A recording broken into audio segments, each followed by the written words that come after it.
ጤና ይስጥልኝ አድማጮቻችን፣ ተመልካቾቻችን እንደምን አላችሁ? እንደምን ሰነበታችሁ? ግርማ ካሳ ነኝ። ይህ ዋሜራ ነው።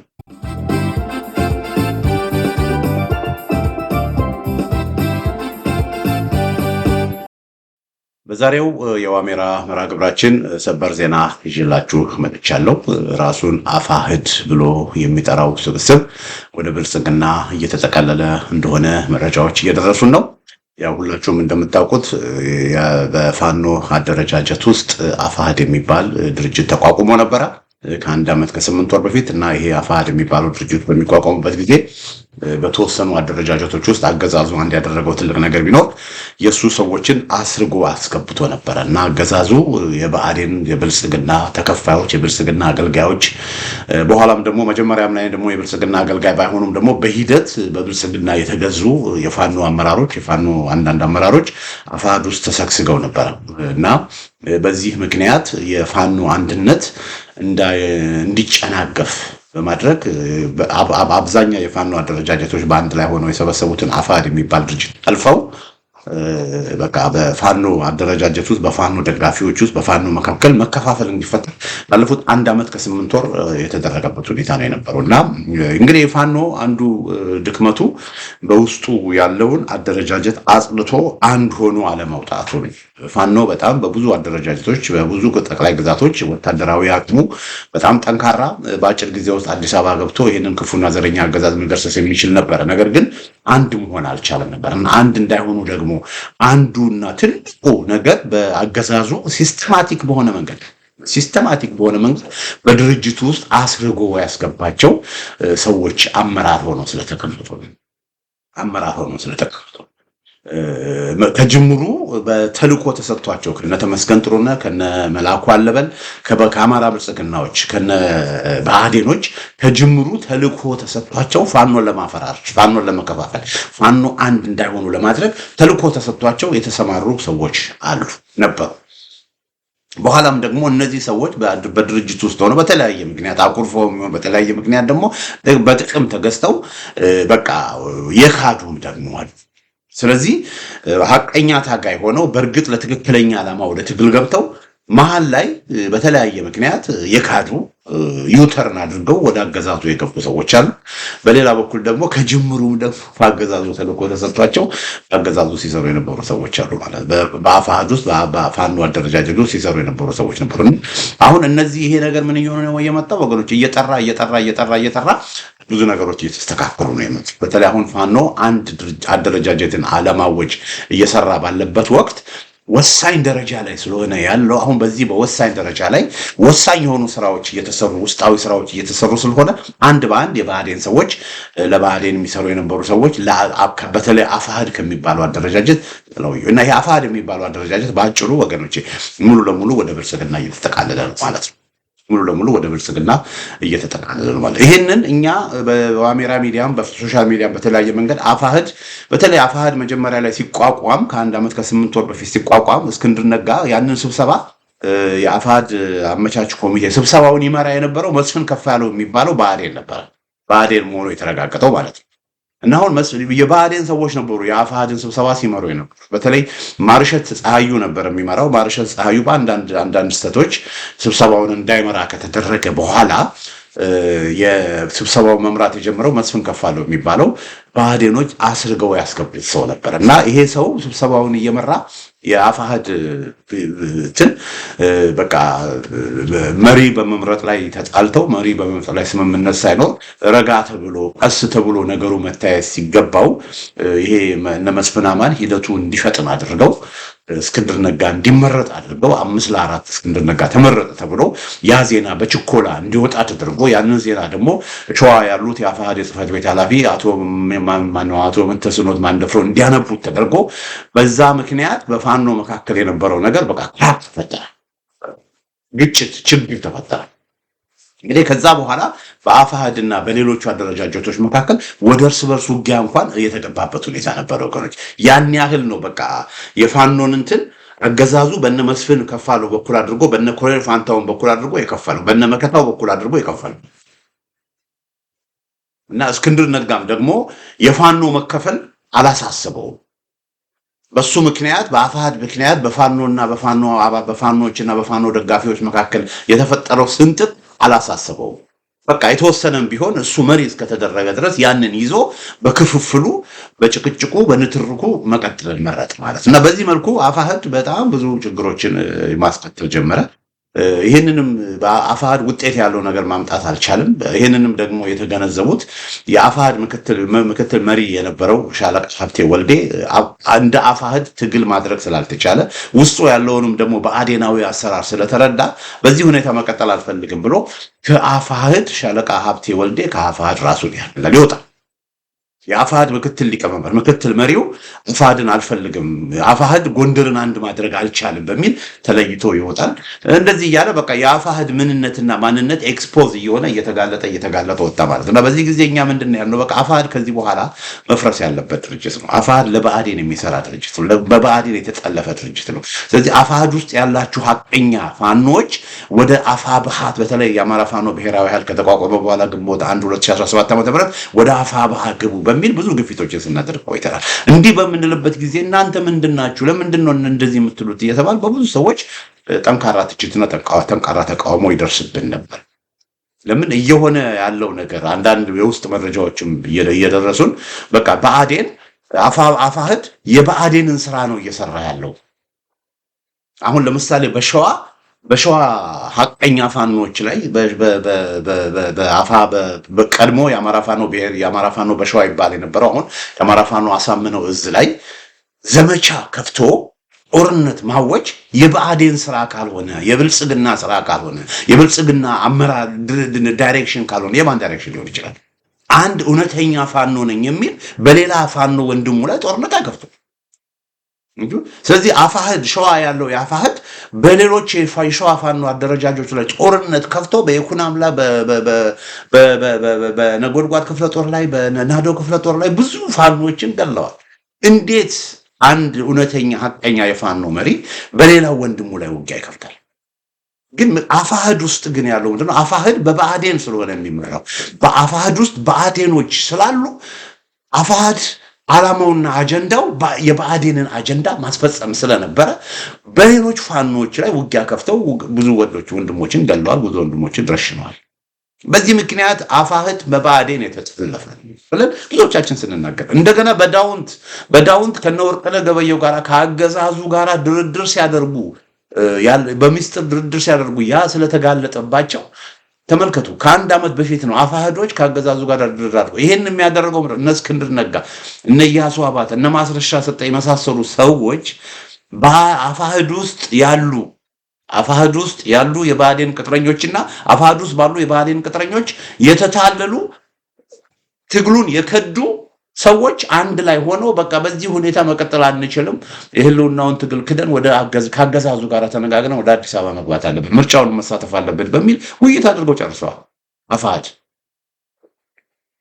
አሁን ያ ምንድን ነው የሆነው? ኤክስፖዝ በሚሆንበት ጊዜ ያሰቡት እንዳልተሳካ ባወቁበት ጊዜ አንድ በአንድ እየተለቃቀሙ ወደ ጌቶቻቸው ሄዱ ማለት ነው። እና አድማጮቼ፣ ተመልካቾቼ እዚህ ጋር የምታዩትን ከጥቂት ወራት በፊት ነው እና እዚህ ጋር የጻፍኩትን ላንብብላችሁ። እና ይሄ ምንድነው በሶሻል ሚዲያ የጻፍኩት ነው። በተለይ ጎንደር ተከፋፍሎ እንዲቀጥል ካልተፈለገ በቀር አፋሕድ ማለት ትርጉም የለሽ ነው ብዬ ጽፌ ነበር ከ4 ወር በፊት በሶሻል ሚዲያ የጻፍኩት ነው።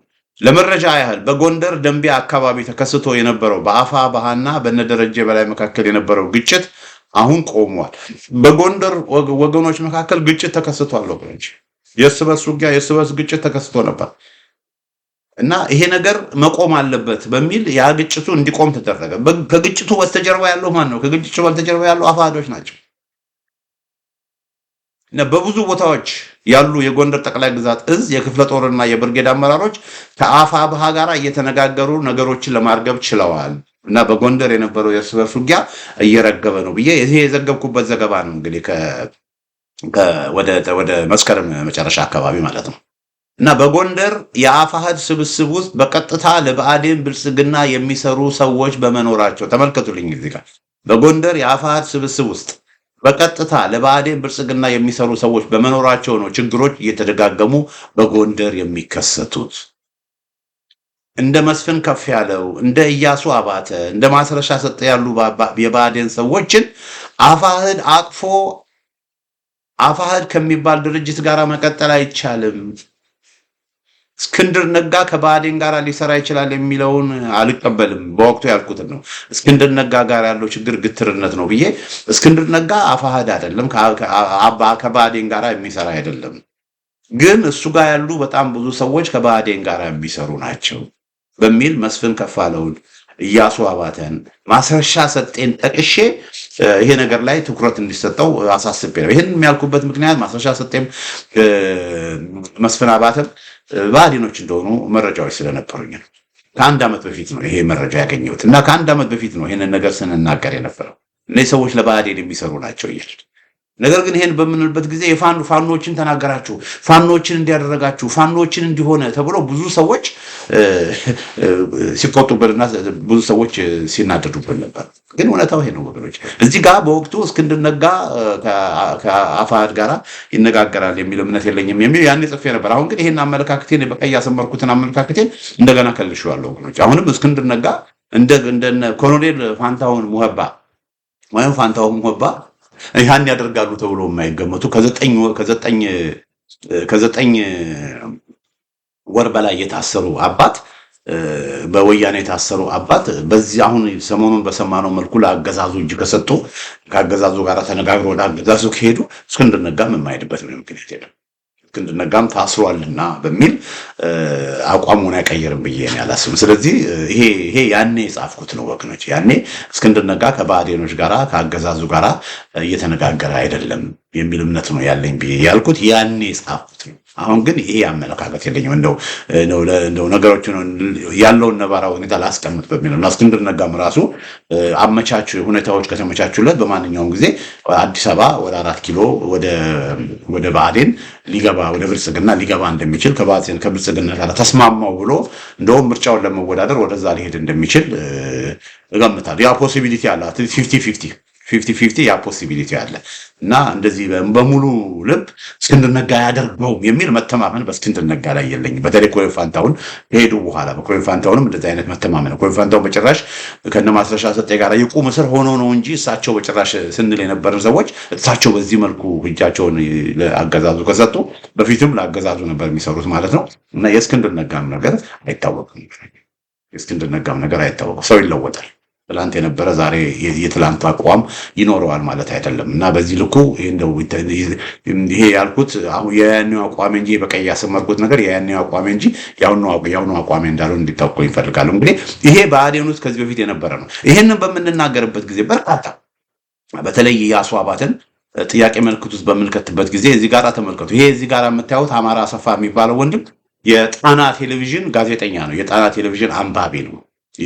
በውጭ ሀገር የአፋሕድ ተወካዮች የከፈቱት የጣና ቴሌቪዥን የሚባል አለ። የጣና ቴሌቪዥን እንትን ነው እና ይሄ ኢያሱ አባተ ብአዴን ነው። ጎንደርን እየከፋፈለ የጎንደር ወገኖችን ችግር ውስጥ እየከተተ ያለ ይሄ ሰው ነው። ይሄ ሰው እነ ከፋለው ደሴን ያስገደለ ይሄ ሰው ነው። በጎንደር ችግር እየፈጠረ ያለ የብአዴንን አጀንዳ የብልጽግናን አጀንዳ ተግባራዊ አድርጎ ብዙ ነገሮችን እየሰራ ያለ ይሄ ሰው ነው ብለን በምንናገርበት ጊዜ ማነው አማራ አሰፋ ውጭ ሀገር ያሉት የብአዴን የአፋሕድ የድጋፍ ድርጅት የሚባሉት አስጨናቂው ረዳት ፕሮፌሰር ኢያሱ አባተ ብሎ ነው የጻፈው። ምቀኞችህ ተጨነቁ፣ ተቆረጡ፣ በአሁናቸውም በህልማቸውም በስምህ መደንገጥ ጀመሩ። ወንጀለኞች ስለተንጫጩ አንተነትህን አይቀይሩትም ብሎ በዚህ መልኩ ነው ድጋፍ የሰጠው።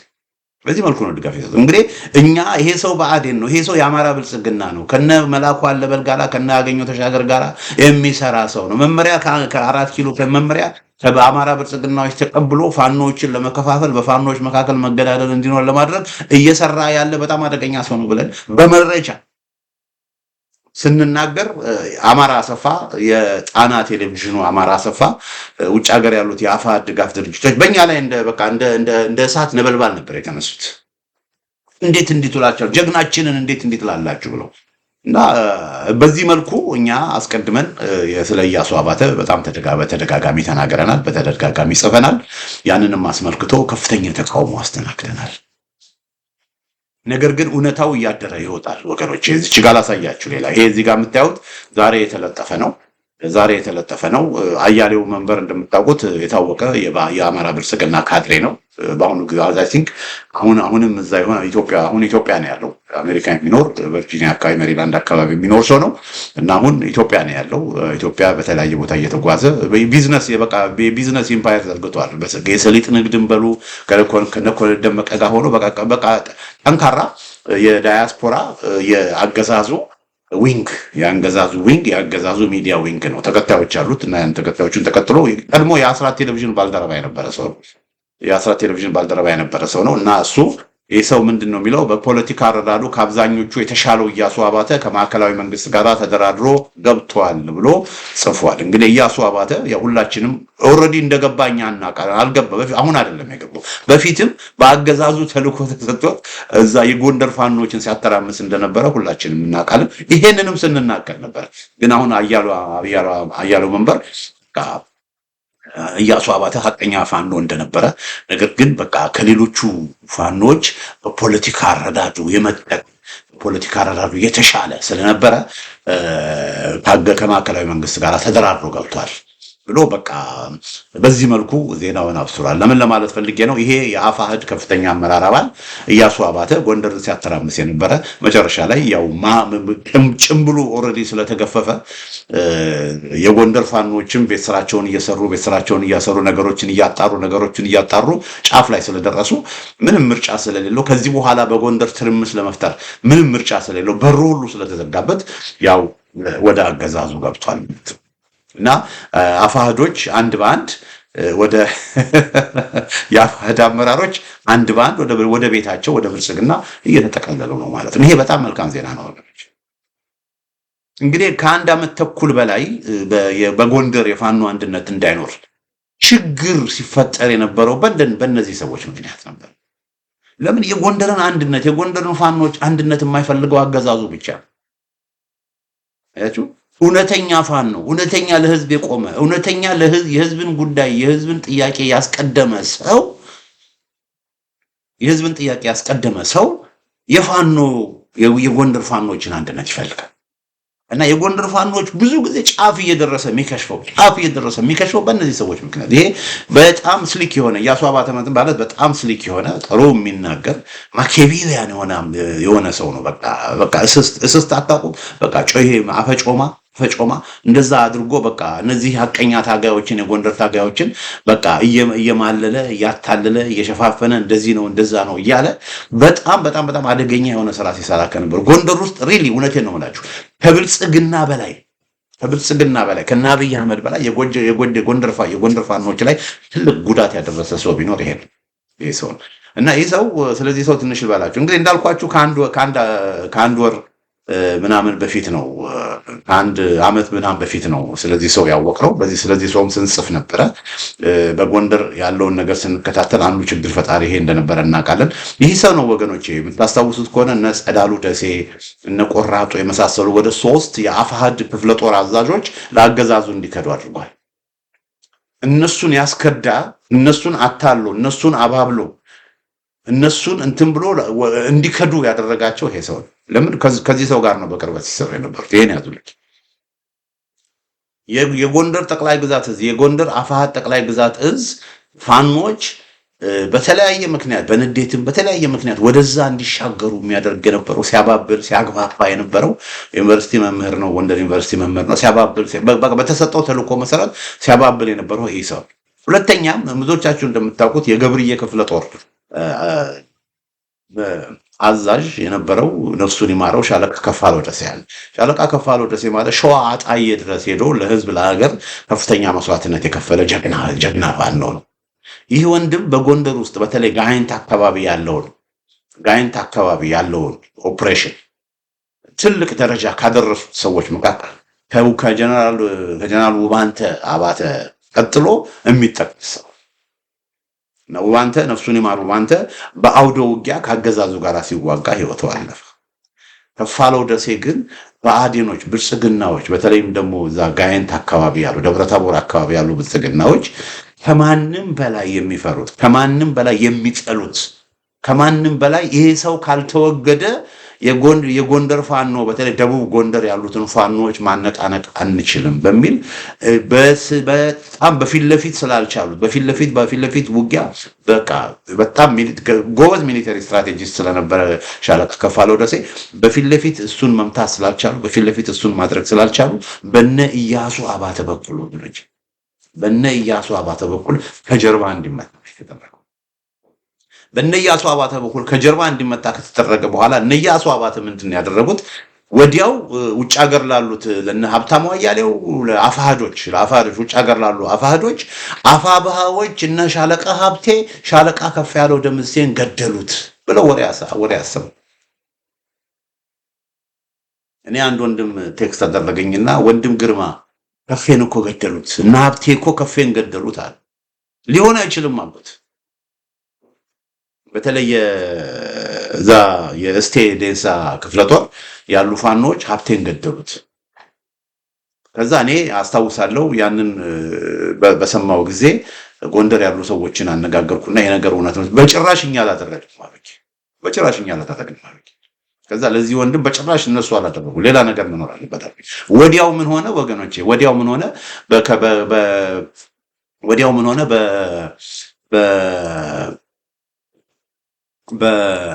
በሻለቃ ሀብቴና ይቅርታ በደረጀ በላይና በረዳት ፕሮፌሰር ጌታ አስራደ መካከል የተደረገ ንግግር ኦዲዮ ወጣ ማለት ነው። ስለዚህ በውጊያ መካከል በቃ በሁለቱ መካከል በቃ በቴክስት ምልልስ ረዳት ፕሮፌሰር ሻለቃ ከፋለው ደሴ እንደተንቀሳቀሰ እና አንድ ሁለት ወደሚባል ግጭት ውስጥ እንደተገባ ያው በሁለቱ መሪዎች ሲነጋገሩ ሰማን ማለት ነው። ስለዚህ ያሉት ምንድነው ስብሰባ ላይ ያለ ገደሉት እና ሀብታሙ አያሌውም እና አማረ አሰፋ እዚህ ጣናዎችና ኢትዮ 60ዎች ስብሰባ ላይ ያሉ ከበስተጀርባ ገደሉት እና ሀብቴ ገደሉት ብለው ነበር ያስወሩት። አያችሁ በሁለቱ አደረጃጆች መካከል ደም መፋሰስ እንዲኖር ተፈልጎ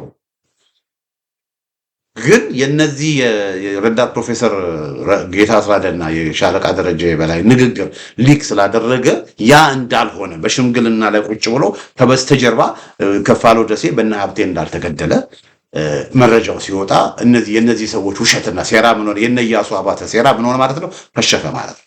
ከዛ በኋላ ኢቭን በውጊያው መካከል የነ ሀብቴ ታጣቂዎች ሻለቃ ከፋለው ደሴን እንዳልገደሉት ኦልሬዲ ተረጋግጦ ነበር።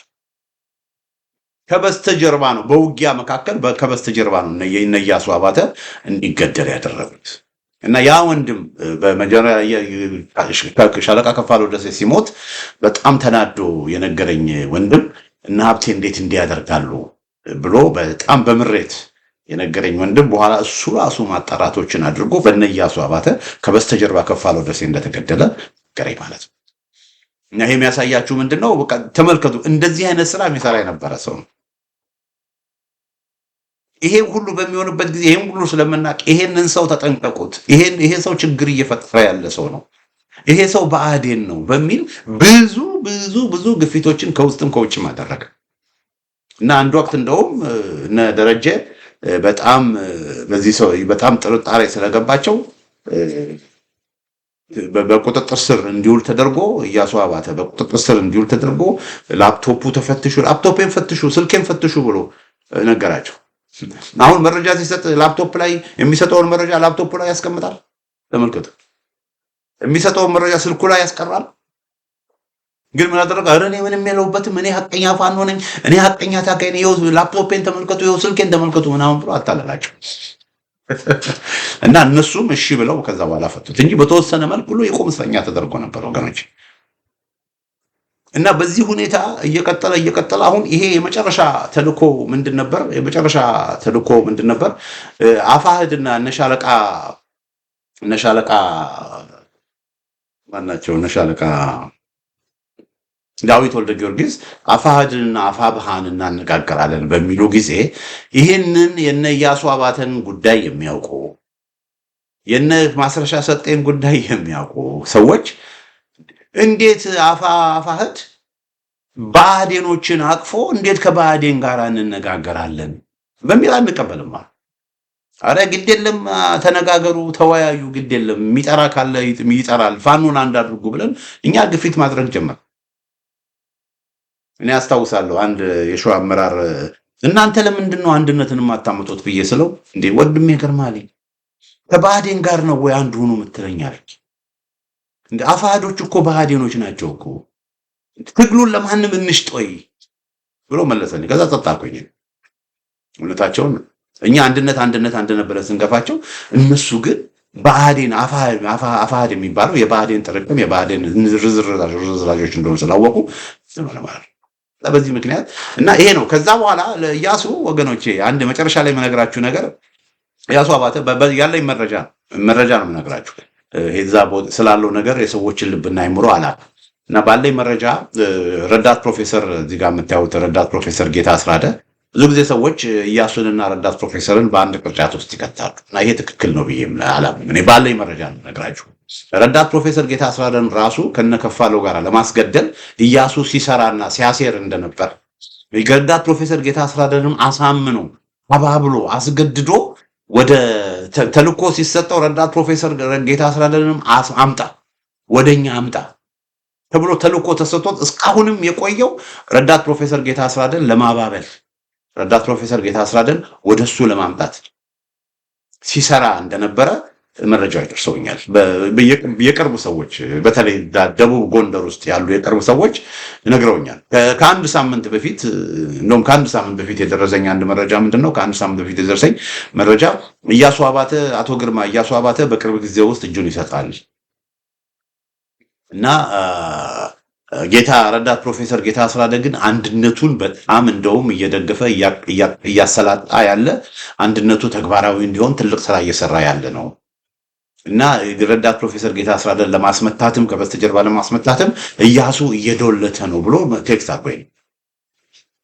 ያን ያህል በተለይ ሁለቱን አንድ ላይ ቅርጫት ውስጥ የምትከቱ ሰዎች ያሉን የሰማሁትን አንዳንድ መረጃዎች እንደው ለግንዛቤ ያህል እንደው ላስቀምጥላችሁ ብዬ ከዚህ በፊትም እንደዚሁ እርቅን ከመሰረቱ በኋላ የጎንደር ፋኖች እነ ሻለቃ ደረጀና እነ ቴድሮስ እርቅን ከመሰረቱ በኋላ ንግግር ከጀመሩ በኋላ የዛን ጊዜ የአደረጃጀት ምደባ በሚያደርጉበት ጊዜ ለኢያሱ ምንም አይነት ቦታ አልሰጡም። ለምን? በቃ የብአዴን ሊሆን እንደሚችል ብዙዎቹ ስለጠረጠሩት ምንም አይነት ቦታ ምንም ቀዳዳ አልተሰጠውም። በሩ ተዘጋበት። ረዳት ፕሮፌሰር ጌታ አስራደ ደግሞ እኔ ምንም አይነት ፖዚሽን አልፈልግም፣ ጎንደር አንድ ይሁን እንጂ እኔ ይሄ ፖዚሽን ካልተሰጠኝ ይሄ ቦታ ካልተሰጠኝ ብዬ ጭቅጭቅ ውስጥ የምትሉኝን ይሄንን አድርግ የምትሉኝን ነገር አደርጋለሁ በሚል ማግናኒሚቲ ነው ያሳየው። ያን ያህል የጎንደር አንድነት እንዲኖር ትልቅ ስራ ትልቅ አስተዋጽኦ ካደረጉ ሰዎች መካከል አንዱ ረዳት ፕሮፌሰር ጌታ አስራደ ነው። ስለዚህ ይሄ እንደው እኔ ያሉኝን ያሰባሰብኩትን መረጃ ነው። ይሄ 100% 200% ትክክል ነው ማለት አይደለም። ግን አትሊስት ለግንዛቤ እንዲረዳ እና ኮንሲስተንትሊ ብዙ ሰዎች ረዳት ፕሮፌሰር ጌታ አስራደ ነው ብአዴን ነው ሲሉ አይደለም። ዝም ብለን አንድን ሰው ብአዴን ነው አንበል፣ ብአዴን ነው ኦነግ ነው ምናምን ነው በምንልበት ጊዜ መጀመሪያ በስሜት ሳይሆን በመረጃና በማስረጃ ኢቭን የውስጥ መረጃ እንኳን ደርሶን የውስጥ ማስረጃ እንኳን ኖሮን በውጪ ይፋ ማናደርገው ነገርም ሆኖ እርግጠኛ ከሆነም አሁንና እንደዛ ነው አንበል። ምንም እርግጠኛ ባልሆንበት በስም አበለው ግን አንድን ሰው ባንከስ ጥሩ ነው በሚል ብዙ ጊዜ ስለ ረዳት ፕሮፌሰር እኔ ፕሮግራም ሰርቻለሁ። ረዳት ፕሮፌሰር ብአዴን ነው የሚል እምነት የለኝም ብዬ ጽፌያለሁ። ልሳሳት ይችላል እና አሁን ድረስ የምሰማውን መረጃ ያንን ነው የሚያሳየው። ለፋኖች አንድነት በውስጥ ትልቅ ስራ እየሰራ እንዳለ ኢንስትሩሜንታል የሆነ ስራ እየሰራ እንዳለ ነው መረጃዎች የሚገኙት። በአንጻሩ ኢያሱ አባተ ችግር ፈጣሪ እንደሆነ ኢያሱ አባተ ሪሊ በጎንደር ፋኖ ውስጥ ኦልሬዲ ስለተነቃበት ኦልሬዲ ምንም ቦታ እንደማያደርሱት ነው መረጃዎች የተደረሱት እና ላለፉት 6 ወር ወገኖቼ ኢያሱ አባተ በቃ በተለይ ጸዳሉ ደሴን ከስከዳ በኋላ ኢያሱ አባተ እንደ እርምጃ አልተወሰደበትም፣ ከፋኖ አልተባረረም እንጂ ምንም ነገር ያን ያህል ኢንፍሉዌንሻል አይደለም። የሱ መሄድ ምንም በጎንደር ፋኖ ውስጥ የሚለውጠው ነገር የለም። በመጨረሻ የምለው ነገር እንግዲህ ኢያሱ አባተ የእስክንድር ነጋ በጣም የቅርብ ወዳጅ ነው። ከጎንደር ፋኖች ጋር አንዱ ከሚነጋገረው ኢያሱ አባተ ነበር። ኢያሱ አባተ ጋራ በጣም ቅርበት ነበረው እስክንድር ነጋ። ስለዚህ አሁን ኢያሱ አባተ እጁን ሰጠ ተባለ። እንግዲህ እስክንድር ነጋ አሁን ምን አይነት መልስ ነው የሚሰጠው? ወዳጁ ነው፣ ጓደኛው ነው፣ የሚያምነው ጓደኛው ነው፣ ብዙ ነገሮችን የሚያካፍለው ጓደኛው ነው፣ በጎንደር የሚተማመንበት ጓደኛው ነው። ስለዚህ እስክንድር ነጋ ኢያሱ አባተ ደግሞ ሌላ እሱም በህመም ምክንያት ነው እጅ የሰጠው ብሎ ሊነግረን ነው። እንደ ኮሜ ፋንታው እንዳለ ጀስቲፋይ ለማድረግ ይሞክርለታል። የምናየው ይሆናል። የእስክንድር ነጋን መልስ የምናየው ይሆናል ወገኖች። ግን እዚህ ጋር ሌላው ደግሞ የውጭ ሀገር ያላችሁ የብአዴን የአፋሕድ ደጋፊዎች ቀጥታ ውጪ ካሉት የአፋሕድ ደጋፊዎች ጋር በቀጥታ የሚገናኝ የነበረው የአፋሕድ ተወካዮች በቀጥታ የሚገናኝ የነበረው አንዱ እንትን ረዳት ፕሮፌሰር ነው። ውጪ ያሉትንም ውስጥ ያሉትንም በቃ እንደ ኔትወርክ አያይዞ በቃ የጎንደር ፋኖች አንድ እንዳይሆኑ ትልቅ ስራ ሲሰራ የነበረው ግን ያ ዲስማንትል ሆኗል። ያ ዲስማንትል ሆኖ በቅርብ ጊዜ ውስጥ የጎንደር ፋኖች አንድ ይሆናሉ ተብሎ ነው የሚጠበቀው። እንግዲህ ይሄ ሁሉ የሚያሳየው አንድነቱ ወደ ጫፍ እንደደረሰ ምልክቶችን ነው እንግዲህ እዚህ ጋር እያየን ያለ ነው ወገኖች፣ ምልክቶችን ነው እያየን ያለ ነው። እንግዲህ የአፋሕድ ጉዳይ ወገኖቼ ይሄን ይመስላል። አፋሕድ ወደ ብልጽግና እየተጠቃለለ ነው። ከፍተኛ አመራሩ ምክትል መሪው ኮሎኔል ፋንታሁን፣ የውጭ ግንኙነት ክፍል ኃላፊው ማስረሻ ሰጤ፣ የደህንነት ክፍል ኃላፊው መስፍን ከፋለው፣ ከፍተኛ የፖለቲካ ዘርፍ ምክትል ኃላፊው ኢያሱ አበራ፣ አሁን ደግሞ እንደዚሁ የጎንደር አፋሕድ ከፍተኛ አመራር የነበረው በጣም በፖለቲካ ዘርፍ ብዙ ነገር ሲሰራ የነበረው የእስክንድር ነጋ ቀኝ እጅ የሚባለው ኢያሱ አባተም እነዚሁ አንድ በአንድ እጃቸውን ሰጥተው፣ ስለዚህ አፋሕድ የለም ማለት ይቻላል ወገኖች። በቃ አፋሕድ ወደ ብልጽግና እየተጠቀለለ ነው ማለት ይቻላል። ያ ደግሞ ለትግሉ ጥሩ ነው። አፋሕድ አለ እየተባለ እኮ ነው። ለምን አንድ አትሆኑም ይባላል። አፋሕድና አፋሕባ ለምን አንድ አልሆኑም ይባላል። ግን ወገኖች አፋሕድ እኮ የብልጽግና ቅርንጫፍ ሆኖ የብልጽግና አካል ሆኖ፣ ስለዚህ አፋሕድን እየመራ ያለው በአሁኑ ጊዜ ብልጽግና። አሁን ሸዋ ውስጥ እነ መከታው ማሞ ወሎ ነው ያሉት፣ እነ አማን እሸቱ የሸዋ የዘመቻ መምሪያ ኃላፊ ወሎ ነው ያሉት። ነገር ግን በሸዋ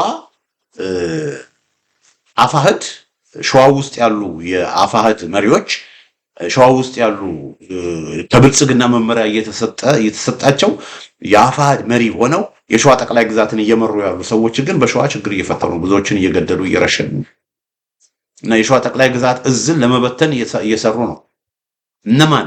አፋሕድ ውስጥ ያሉ ሸዋ ውስጥ ያሉ የአፋሕድ መሪዎች ለብልጽግና የሚታዘዙ ለብልጽግና የሚሰሩ እንደ ኢያሱ አባተ አይነቶቹ ጎንደር ኢያሱ አባተ የጎንደር አፋሕድ ፋኖችን ሲያተራምስ እንደነበረው እነ ከፋለው ደሴን እንዲገደሉ ሲያደርግ እንደነበረው አሁንም ደግሞ በሸዋ ውስጥ እንደ ኢያሱ አባተ ያሉ ጠንካራ ሀቀኛ የሸዋ ጠቅላይ ግዛት እዝ በነመከታው ስር ያሉ የሸዋ ጠቅላይ ግዛት እዝ ፋኖችን እያስገደሉ ያሉ የአፋሕድ አመራሮች እና ብዙ ነገሮች አልቀራም። ገና በሸዋ ብዙ ነገሮች መስራት አለበት። ወሎ ነው ያለው። ግን አሁን እንደነ ኮሎኔል ብርሃኑ ያሉ ተገለዋል። አሁን በቅርብ ጊዜ የሸዋ ጠቅላይ ግዛት እዝ ምክትል የዘመቻ መምሪያ ኃላፊ ነው ኮሎኔል ብርሃኑ በቀለ። ኮሎኔል ብርሃኑ በቀለ ታሰረ በሚል ኮሎኔል ብርሃኑ በቀለ መፈታት አለበት በሚል በዚህ ፕሮግራም ላይ ሰርቻለሁ። ይሄ ወንድም አሁን በቅርብ ጊዜ ውስጥ ተገሏል በአፋሕዶች። ለምን? የሸዋ ጠቅላይ ግዛትን አሁን የሸዋ ጠቅላይ ግዛት እዝ እየተመራ ያለው በብአዴናውያን አፋሕዶች። ስለዚህ የሸዋ ጠቅላይ ግዛት እዝ እየተመራ ያለው በአገዛዙ ነው ማለት ይቻላል። በብልጽግና ነው እየተመራ ያለው። ስለዚህ አፋሕድ ውስጥ ያሉ ሸዋ ጠቅላይ ግዛት ውስጥ ያሉ የአፋሕድ አመራሮች የብአዴን አመራሮች ከባህዴን ጋር እየተነጋገሩ ሸዋ ጠቅላይ ግዛት ውስጥ ያሉ ሀቀኛ የሆኑ ፋኖችን እያስገደሉ እያስጨረሱ ይሄ ነው እየሆነ ያለው ወገኖች። ስለዚህ አፋሕድና ብልጽግና ጥምር ፈጥረው በሸዋ የሸዋ ጠቅላይ ግዛት እዝ እየበተኑት በዚህ ጉዳይ ላይ በስፋት የምመለስበት ይሆናል። ግን ይሄ የሚያሳየው ምንድነው? አሁን አፋሕድ በቃ ይፋ ሆኗል። በቃ አፋሕድ ማለት ብልጽግና። ስለዚህ አፋሕድን እንደ ፋኖ የምትቆጥሩ ሰዎች ካላችሁ እንግዲህ ምንም ማድረግ አይቻልም። እንግዲህ አድማጮቼ አፋሕድ ወደ ብልጽግና እየተጠቃለለ ነው በሚል ያዘጋጀው ዝግጅት ይህን ይመስላል። በሌላ ጊዜ በተመሳሳይ ፕሮግራም እስክንገናኝ ደህና ሁኑ።